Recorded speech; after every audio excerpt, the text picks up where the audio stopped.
அண்ணா IAS academy சாதனையாளர்களின் சங்கம்.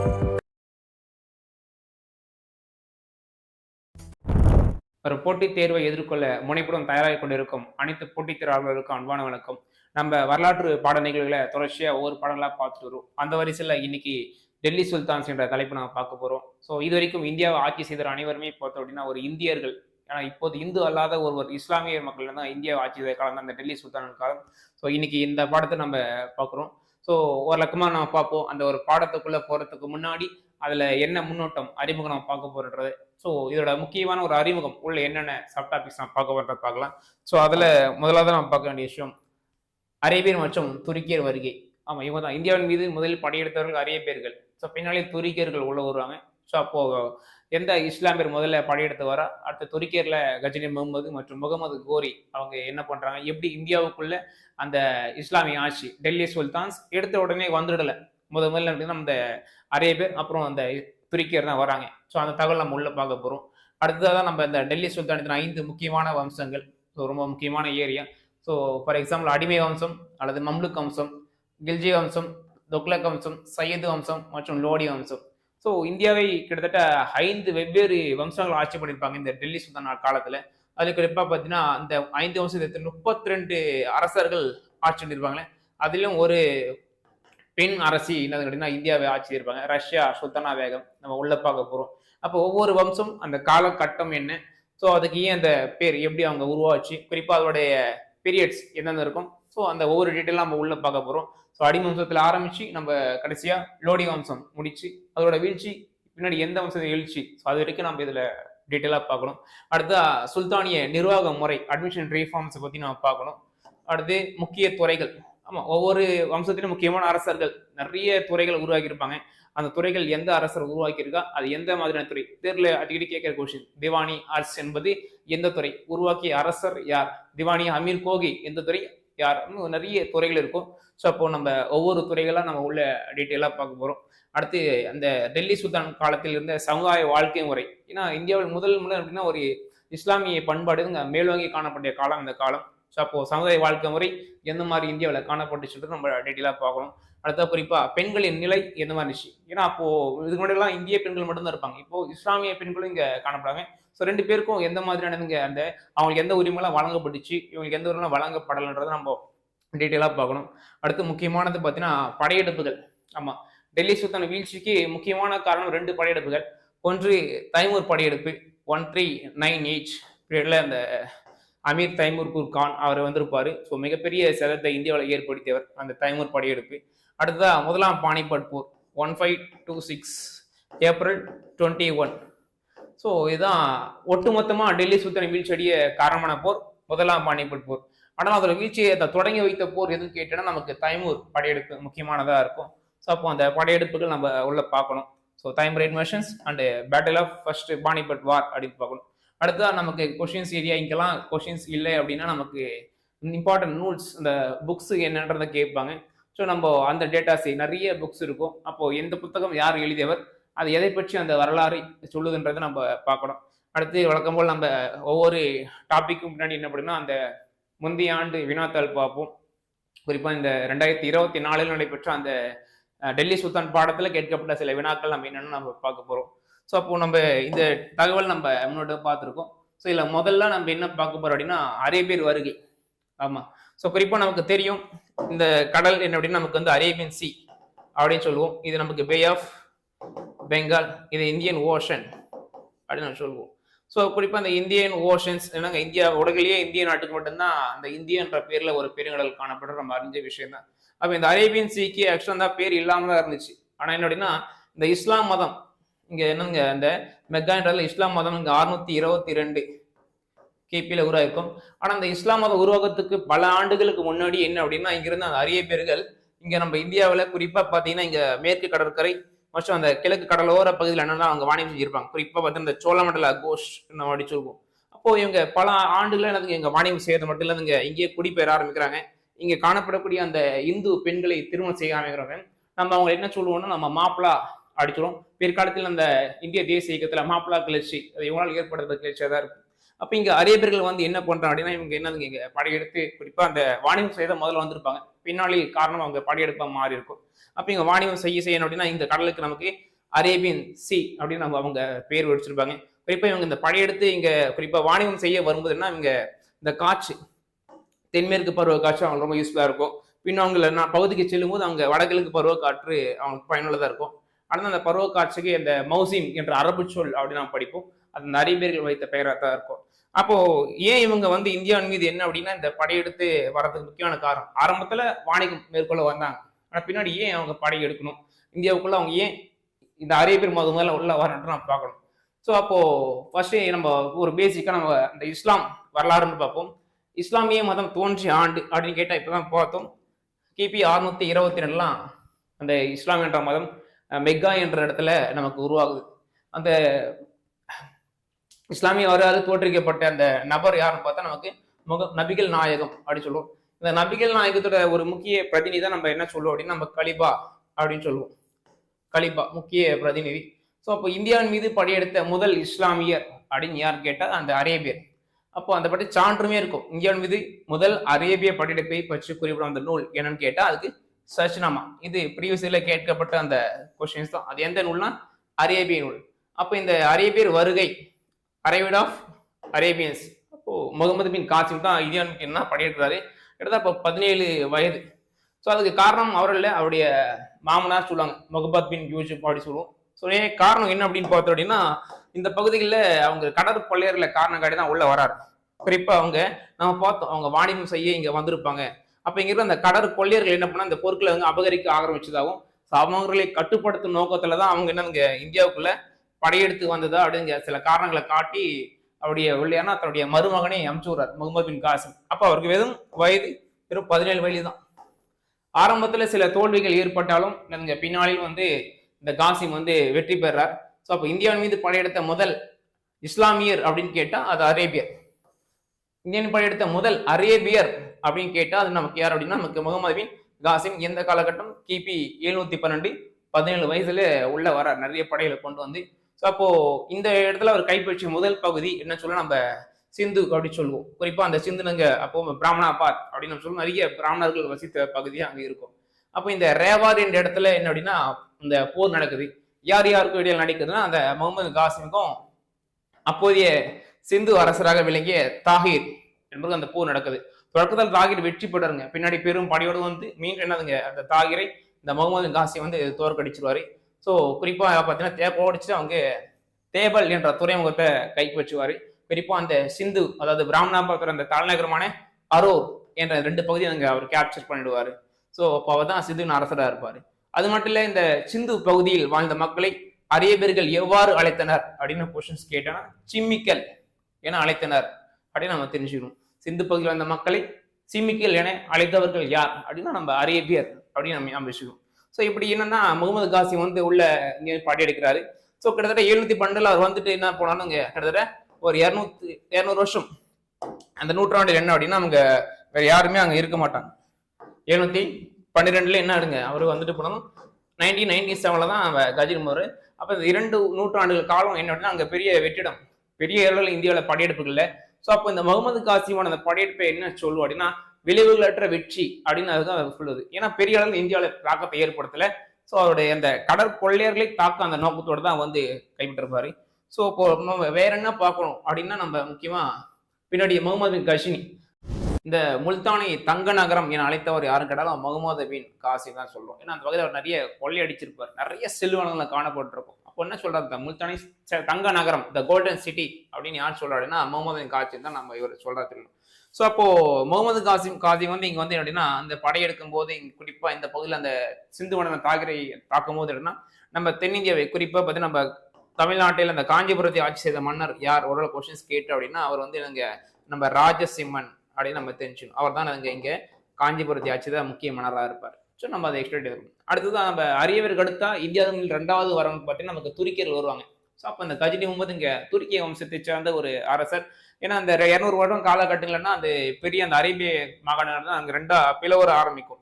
So 2 அப்படின்னா இந்த நம்ம பார்த்தோம் இங்க.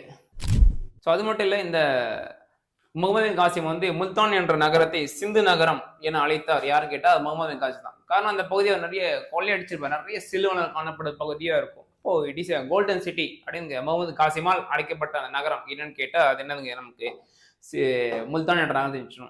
ஸோ அப்போ நம்ம வேற என்ன விஷயம் நம்ம இதில் பார்க்கணும் அப்படின்னா, அந்த முகமது பின் காசிம் இந்தியாவின் மீது குறிப்பா அந்த நீங்க தாகிரை தோற்கடிக்கும் போது என்னுடைய யார் ஆட்சி பண்ணிட்டு இருந்தா, எங்க நம்ம தென்னிந்தியாவை பார்த்தீங்கன்னா குறிப்பா அங்க பல்லவ அரசர் யாருன்னா அங்க நமக்கு ராஜசிம்மன், அவர் தான் இங்க அப்படின்னு அங்க ஆட்சி பண்ணிட்டு இருந்தார். ஸோ அப்போ சமகால அரசர் யாருன்னு கேட்டு நமக்கு ராஜசிம்மன் அப்படின்னு நம்ம ஞாபகம் வச்சுக்கணும்.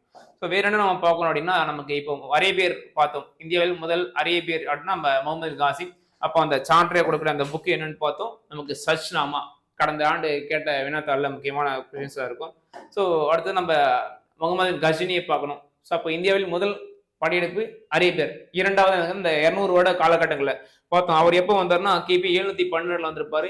இவர் எப்போ வராருங்க, கிபி 997. இதெல்லாம் கிடையாது. அப்ப இந்த 250 வருட காலங்கள் என்னன்னா அந்த அரேபிய பேரரசு இங்க பல மாகாணமா உடைஞ்சிருக்கும், பல சாமானிய அரசு. அதுல ஒரு அரசுல என்ன இந்த கஜினி முகமது அந்த மூதாதையர். இப்ப நம்ம என்ன சொல்லுவோம் அப்படின்னா, நம்ம அல்புதிஜின் அப்படின்னு நம்ம சொல்லுவோம், அல்புதிஜின். ஸோ அப்புறம் சில அரசுல இருப்பாங்க. அடுத்ததான் வரதான் பார்த்தா நமக்கு சபுக்தஜின், இவர் தான் முகமது கஜினியோட தந்தை. அந்த கஜினி என்ற பகுதி என்ன அப்படின்னா இவர் தான் கைப்பற்றி என்ன அப்படின்னா ஆட்சி பண்ண ஆரம்பிக்கிறாரு.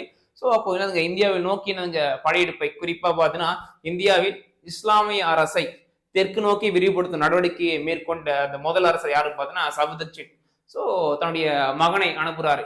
எந்த கிபி 1997 அப்படின்னா அவர் வந்து அரசரா பதவி ஏற்றுறாரு சபுக்தஜின் பிறகு. ஸோ அப்போ இந்த குறிப்பா பார்த்தீங்கன்னா அந்த 1000 to 1027 இந்த காலகட்டத்தில் அவர் இந்தியாவின் மீது 17 முறை படையெடுத்தது நமக்கு வரலாறு இருக்கு என்று எலியட் சொல்லியிருப்பாரு. பார்ப்போம். அப்போ இவர் தான் என்ன அப்படின்னா முதல்ல இந்தியாவில் படையெடுக்க இது பண்றாரு. ஸோ அடுத்து இவர் என்ன பண்றாருன்னா அந்த கலிபாகிட்ட அங்கீகாரம் வாங்கிக்கிட்டு வரார். பாருங்க, கலிபாவால் அளிக்கப்பட்ட பட்டம் யாமினி உத்தௌலா. ஸோ அது மட்டும் இல்ல, இந்த முதல்ல பார்த்தீங்கன்னா சுல்தான் என்ற பட்டத்தை சூட்டி கொண்டவர் யாருன்னு கேட்டாலும் நமக்கு என்னதுங்க, கஜினி முகமது நாம் தெரியும். அப்போ கலிபா பட்டம் கொடுத்தார் யாமினி உத்தௌலா. அதோட பொருள் என்ன அப்படின்னு பார்த்தா பேரரசின் வலது கை என்று அதுக்கு பொருள் படக்கூடிய அந்த பட்டத்தை வாங்கி உள்ள இந்தியாவுக்குள்ள குறிப்பா அவருக்கு இந்தியாவில பெரிய அளவுல ஆட்சி புரியக்கூடிய எண்ணம்லாம் இல்லை. இந்தியாவுக்கு செல்லுவான தான் வரணும் அப்படின்னா நிறைய கொள்ளடிக்கணும், அந்த நோக்கத்துலதான் அவர் இந்தியாவுக்குள்ள பெரிதாக படையெடுத்தாரு. ஸோ கஜினி முகமது 27 ஆண்டுகளில், அதாவது 1000 to 1027 ஆண்டுகளில் 17 முறை இந்தியாவின் மீது படையெடுத்துள்ளார் அப்படின்னு நமக்கு சொன்னது யார் அப்படின்னா ஹென்றி எலியட். இவர் தான் அந்த சான்றை நமக்கு சொல்லியிருப்பார். ஸோ அது நம்ம தெரிஞ்சுக்கணும். ஸோ இந்திய செல்வங்களை கொள்ளையடித்தல் மற்றும் இவருக்கு என்னங்க இந்தியாவில் ஆட்சி செய்த எண்ணம் அவருக்கு கிடையாது. So only for looting wealth from India.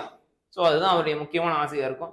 So பார்ப்போம், இந்த ஹென்றி எலியட் சொல்றாரு என்ன அப்படின்னா கிட்டத்தட்ட 2 கோடி தினார் செல்வங்களை அவரு இந்தியாவில் கொள்ளையடித்தார். குறிப்பா பார்த்தோம் அந்த சோமநாதபுரம் அந்த கோவில், இந்த குஜராத் பகுதியில் காணக்கூடிய முக்கியமான கோயிலாம் சோமநாதபுரம் படையெடுப்பு. ஸோ பார்க்கணும். அப்போ கஜினி முகமது இந்தியாவின் மீது 17 முறை படையெடுத்துள்ளார். அதுல முக்கியமான படையெடுப்பு முதல்ல வரும்போது உங்க சிந்து என்ற படையை தான் அவர் படையெடுத்து வின் பண்ணியிருப்பார். அப்புறம் ஒரு முக்கியமான படை பார்த்தா 15வது படையெடுப்பு எங்கன்னா மதுரா படையெடுப்பு. அடுத்தது எந்த வருஷம் 1018. ஏன்னா மதுரா அந்த காலத்திலேயே முக்கிய புனித நகரமா காணப்பட்ட ஒரு நகரம். அந்த நகரத்தை சூரியன் இருப்பாரு. ஸோ ரொம்ப முக்கியமான படையெடுப்பு 16வது படையெடுப்பு. இங்கே இந்த குஜராத் பகுதியில் காணப்படக்கூடிய அந்த சோம்நாத் என்ற அந்த பகுதியில் கூடிய அந்த படையெடுப்பு தான் ரொம்ப முக்கியமான படையெடுப்பு. இங்க 15 பார்த்த மதுரா, 16 இங்க. அப்ப அங்க யார் ஆட்சியாளர் இருக்கான்னு பார்த்தீங்கன்னா முதலாம் பீமதேய சோழங்கி. சோழங்கிட்ட அங்க காணப்படுற வம்சம். அவ முதலாம் பீமதேய சோழங்கி தான் அங்க அரசரா போயிருக்காரு. கஜினி முகமது படையெடுத்து வராரு அப்படின்னு அவரு ஓடி போயிடாரு, பயந்து ஓடி போயிடாரு. ஸோ அப்போ இவர் வந்து நீங்க இந்த சோம்நாத் கோயில சோடியாடுறாரு. குறிப்பா அங்க மட்டுமே அவரு 2 கோடி தினார் அந்த செல்வங்களில் அங்க கொள்ளையெடுத்த சான்றா யாரை நமக்கு ஹென்றி எலியட் தெரியப்படுத்துறாரு. ஸோ அப்போ இந்த விஷயம் நம்ம தெரிஞ்சுக்கணும். அப்போ நமக்கு இன்னொரு விஷயம் பார்த்தோம், முகமது பின் காசிம் இந்தியாவின் மீது படையெடுத்து வரும்போது இங்க யார் ஆட்சி பண்ணிட்டு இருந்தா அப்படின்னு பார்த்தா நமக்கு நம்ம ராஜசிம்மன் அப்படின்னு பார்த்தோம். அதே மாதிரி கஜினி முகமது இங்க படையெடுத்து வரும்போது நம்ம தென்னிந்தியாவை ஆட்சி பண்ண மிகப்பெரிய அரசர் சோழ அரசு பார்த்தீங்கன்னா நமக்கு சோழ சாம்ராஜ்யம் இருக்கும். குறிப்பா ராஜேந்திர சோழன் பெரிய அளவுல நமக்கு கப்பற்படை வலிமையா கொண்டவர். கஜினி முகமதை விட நீங்க பல மடங்கு அந்த படைபலத்தை கொண்டுள்ள அந்த ராஜேந்திர சோழன் தான் இருப்பார். ஆனா இந்த ராஜேந்திர சோழனும் இங்க இருக்கக்கூடிய அந்த கஜினி முகமது 2 பேரும் ஒன்னா மீட் பண்ணவே இல்லை. காரணம், அப்ப ராஜேந்திர சோழன் அவர் கப்பற்படையை நோக்கி இங்க ஜாவா, சுமத்ரா, அந்த மலேசியா பகுதியில் போயிருப்பார். ஒருவேளை 2 பேர் ஒன்றாக மீட் பண்ணியிருந்தா, சந்திச்சிருந்தா வரலாறு மிகப்பெரிய மாறி இருக்கலாம். பட் அதுக்கான வாய்ப்பு அங்க ஏற்படலை. ஸோ இதை தவிர நம்ம என்ன பார்க்கணும், கஜினி முகமது ஆதரிக்கப்பட்ட முக்கிய அறிஞர்களை பார்க்கணும். அதுல முக்கியமானவங்க 2 பேர். ஏன்னா கேட்பாங்க, கஜினி முகமதோடு இந்தியாவுக்கு வந்த முக்கியமான அந்த அறிஞர் பார்த்தா அல்பெர்னி. அது நம்ம தெரிஞ்சுக்கணும். அல்பெர்னி அவரு என்ன எழுதிய புத்தகம் தான் கிதாப் உல் ஹிந்த், ஒரு முக்கியமான புத்தகம். அது இந்தியாவை பற்றிய அந்த முழு தகவலை என்ன சொன்னா நமக்கு என்னங்க இந்த கிதாப் உல் ஹிந்த் அந்த புத்தகம் தான் நமக்கு கொடுக்கும். ஸோ இந்த அல்பெர்னி சோழர்கள் நீர்ப்பாசன முறை மற்றும் அந்த பிரம்மகுப்தரின் நூல் என்ன பண்ணிருக்காருன்னா, அவர் அரேபிய மொழியில மொழிபெயர்த்திருப்பாரு. ரெண்டுமே முக்கியம். சோழர்கள் நீர்ப்பாசன முறை மற்றும் பிரம்மகுப்தர் நூலை அரேபிய மொழியில் மொழிபெயர்த்தவர் யார் அப்படின்னு கேட்டா நமக்கு அல்பெர்னி. அது நம்ம விஷயம் முக்கியமான தெரிஞ்சுக்க வேண்டிய விஷயம். அடுத்து நம்ம வேற என்ன பார்க்கணும், இன்னொருத்தர் வராரு கூட, யார் அப்படின்னா பிர்தௌசி. பிர்தௌசி என்ன பண்ணா அவர் இங்க உள்ள வராரு. ஸோ அப்போ இவர் எழுதிய புத்தகம் அப்படி என்னன்னு பார்த்தா நமக்கு ஷா நாமா. நம்ம ஏற்கனவே பார்த்திருப்போம். அந்த அரேபியன் படையெடுப்பு பற்றி நூல் என்னன்னு கேட்டா அது சஷ்நாமா, அபுபக்கரால் எழுதப்பட்ட சஷ்நாமா. இது பிர்தௌசி எழுதிய அந்த புத்தகம் ஷா நாமா. குறிப்பா யாரை பத்தி அந்த வாழ்க்கை வரலாறுன்னு பார்த்தா கஜினி முகமதின் ஒரு முழுக்கமான இந்த வாழ்க்கை வரலாறு தான் இந்த புத்தகம். ஸோ கஜினி படையெடுப்பின் சோழனர் கூட இங்க தென்னிந்திய ஆட்சியாளர் இப்படிதான் பார்த்தோம், the great Rajendra Cholan. But 2 பேர் சந்திக்கலன்றது நம்ம பார்த்திருப்போம். அப்போ இந்த கஜினி வம்சத்தின் கடைசி அரசர் யார் அப்படின்னு பார்த்தோம்னா நமக்கு குரோஷா அப்படின்னு நபர் தான் இருப்பாரு. ஸோ இதோட கஜினி வம்சம் முடியுது. ஸோ அப்போ முதல்ல அரேபியர்ல முகமது பின் காசிம் பார்த்தோம். அப்புறம் பல மாகாணம் சிதறுது. அதுல ஒரு குறிப்பிட்ட அரசு தான் கஜினி என்ற அரசு. அந்த அரசை ஆட்சி பண்ண கஜினி முகமது இந்தியாவுக்கு வந்து நிறைய செல்வங்களை கொள்ளையடித்தார். அவர் நோக்கமே கொள்ளையடிப்பது மட்டுமே. ஆனால் இங்க வரக்கூடிய இந்த கோரி அங்க இந்தியாவில் செல்வங்களை கொள்ளையடிப்பது மட்டும் இல்ல, இந்தியாவில் இஸ்லாமிய ஆட்சியை நிறுவ வேண்டும், இந்தியாவில் இங்க ஒரு புதிய இஸ்லாம் மதத்தை கிரியேட் பண்ண வேண்டும் அந்த கொள்கையோட தான் இந்தியாவுக்குள்ள வந்திருப்பாரு. ஸோ அப்போ கோரி வம்சம், குறிப்பா முகமது கோரி அப்படின்னு பார்ப்போம். இவருடைய காலகட்டம் கிபி 1175 to 1206. இந்த 1206 தான் நம்மளுடைய டெல்லி சுல்தானியம் அந்த ஆண்டையை தொடங்க போகுது. ஸோ அப்போ அதுக்கு முன்னாடி என்ன நடக்குன்ற பாவம். ஸோ அப்போ இவருடைய இயற்பெயர் என்னன்னு பார்த்தோம்னா நமக்கு மொய்சுதீன் அல்லது சகாபுதீன் அப்படின்னு நம்ம சொல்லுவோம். ஸோ அப்போ எப்படி வந்து கஜினி என்ற பகுதியை ஆட்சி செய்தவர் கஜினி முகமது, அந்த மாதிரி எனக்கு கோரி என்ற அந்த பகுதியை ஆட்சி செய்தவர் யாருன்னா கோரி முகமது அப்படின்னு நம்ம சொல்லுவோம். அந்த பகுதிக்கு பேர் அங்க கோரி அப்படின்னு நம்ம தெரிஞ்சிடும். இவருடைய இயற்பெயர் மொய்சுதீன் முகமது கோரி அப்படின்னு நம்ம தெரிஞ்சிடும். ஸோ இந்தியாவில் முதலில் இஸ்லாமிய ஆட்சி நிறுவியவர் இவர் தான். எங்க நிறுவனம் அப்படின்னு பார்த்தா நமக்கு அஜ்மீர் என்ற பகுதியில் அங்க முதல் இஸ்லாமிய ஆட்சியை நிறுவப்படுது காரணம். ஸோ அப்போ கோரியின் முக்கியமான அந்த கைப்பற்றிய அந்த படையெடுப்புகள், இந்தியாவில் முதல் கைப்பற்றிய அந்த பகுதி பார்த்தா நமக்கு முல்தான். அந்த வருஷமே என்னதுங்க அப்படின்னா ஒரு முல்தான் என்ற பகுதியை கைப்பற்றிப்பாரு. அடுத்ததா சிந்து என்ற பகுதி, லாகூர், இந்த 3 பகுதினால இந்தியாவில் அது அடுத்தடுத்த படையெடுப்புகள் நிறைய வென்றிருப்பார். ஸோ நம்ம இந்த படையெடுப்புகள் தாண்டி முக்கியமான ஒரு 2 போர் பத்தி பார்க்கணும். அதுல முக்கியமான போர் பார்த்து நமக்கு வந்து முதல் தரையின் போர். ரொம்ப முக்கியமான போர். ஏன்னா இந்தியாவில் முக்கியமா இந்த இஸ்லாமிய நிறுவ இந்த படையெடுப்புகள் மிக முக்கியமான காரணமா இருக்கும். இப்போ முதல் தரையின் போர் எந்த வருஷம் அப்படின்னு பார்த்தா முதல் தரையின் போர் 1191. ஸோ 1 ஃபார் முதல் படையெடுப்பு. இரண்டாவது போர் என்ன அப்படின்னா 1192. ஸோ அடுத்த வருஷம் ஈஸியா கொஞ்சம் ஞாபகம் வச்சுக்கிட்டு இருக்கும். அப்போ இந்த முதல் தரையின் போர்ல வந்து அவர் யாரு பீட் பண்ண வர்றாரு அப்படின்னு பார்த்தா பிருத்விராஜ் சௌகான். ஸோ பிருத்விராஜ் சௌகான் வந்து என்ன அப்படின்னா இங்க ராஜபுத்திர ஒரு வலிமையான ஒரு அரசர் தான். இந்த குறிப்பா இந்த அஜ்மீர் என்ற பகுதியை ஆட்சி தான் இந்த பிருத்விராஜ் சௌகான். ஸோ சௌகானும் சாதாரண ஆள் இல்லை, மிகப்பெரிய எல்லா கலைகளும் கலை தேர்ந்தவன், இங்க கற்று தேர்ந்தவன் இந்த பிருத்விராஜ் சௌகான். ரொம்ப வலிமையானவன், மிக சிறந்த ஆளுமைக்கு சொந்தக்காரர். அப்ப அந்த பிருத்விராஜ் சௌகானோட அந்த மதிப்பு தெரியாம இந்த கோரி வந்து அவரோட பண்ணியிருக்கிறாங்க. குறிப்பா இந்த இருக்கிற அந்த பண்டிண்டா கோட்டைன்னு சொல்லுவாங்க, அது நம்ம இவருக்கு சொந்தமான பகுதி. எந்த அப்படின்னா பிருத்விராஜ் சௌகான் சொந்தமான பகுதி. ஸோ அந்த பகுதி அந்த படையெடுத்து வர்றாரு. அப்போ சௌகான் 2 பேருக்கு இடையில அந்த சண்டை நடக்கல, பிருத்விராஜ் சௌகான் ஈஸியா வெற்றி பெறாரு. அப்போ முகமது கோரி ஆக்சுவலா இருந்துட்டு முடியல, அவருடைய படை வீரர்கள் தான் அவரை தூக்கிட்டு போறாங்க. அப்போ இவரோட வலிமை தெரியாம இவர்கிட்ட இங்க வந்து சண்டை போட்டு தோத்து போயிடாரு.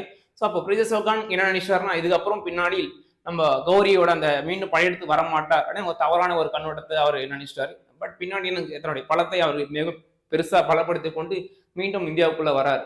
ஸோ அப்போ அடுத்த போர் என்ன பார்த்தோம்னா 2ஆம் தரையின் போர், பிருத்விராஜ் சௌகானுக்கும் மற்றும் அதே முகமது கோரி. அப்போ முதல் போரில் வெற்றி சௌகான், இவர் தோல்வின்றதை நாம் பார்க்கிறோம். 2வது போர்ல இங்க அப்படியே ரிசல்ட் மாறுது.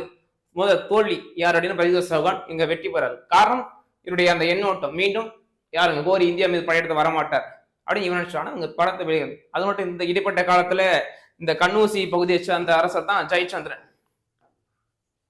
ஜெயச்சந்திரன். இந்த ஜெயச்சந்திரன் மகள் அந்த சம்யுக்தாவை என்னதுங்க அந்த கைப்பற்றப்பட்டு அவங்க திருமணம் செஞ்சிருப்பாரு. ஸோ அப்ப இவருடைய இந்த ஜெயச்சந்திர சூழ்ச்சி ஒரு முக்கியமான காரணமா இருக்கும். அதாவது இந்த இரண்டாம் தரையின் போர் அந்த சவுகானுக்கு என்னதுங்க மற்ற எந்த ராஜபுத்திர அரசருமே அந்த சப்போர்ட் உதவி பண்ண முடியாத அளவுக்கு என்னதான் இவர் சூழ்ச்சி பண்ணி அவர் தனிமையிலே போராடிட்டு இருப்பார். ஸோ சற்றும் எதிர்பார்க்காத பிரதிசகன் இரண்டாம் தரையின் போர்ல தோல்வி அடைகிறார். கோரி வெற்றி பெறார். ஆரம்பத்துல இந்த கோரி சவுகான் அவர் கொலை செய்யப்படலாலும் கைப்பற்றிய பகுதியிலே கொடுத்துருவார். குறிப்பா அவர் இந்த அஜ்மீர் என்ற பகுதி மற்றும் அந்த டெல்லி பகுதியை இந்த இரண்டாம் தரையின் போர்ல அவர் கைப்பற்றிருப்பார்.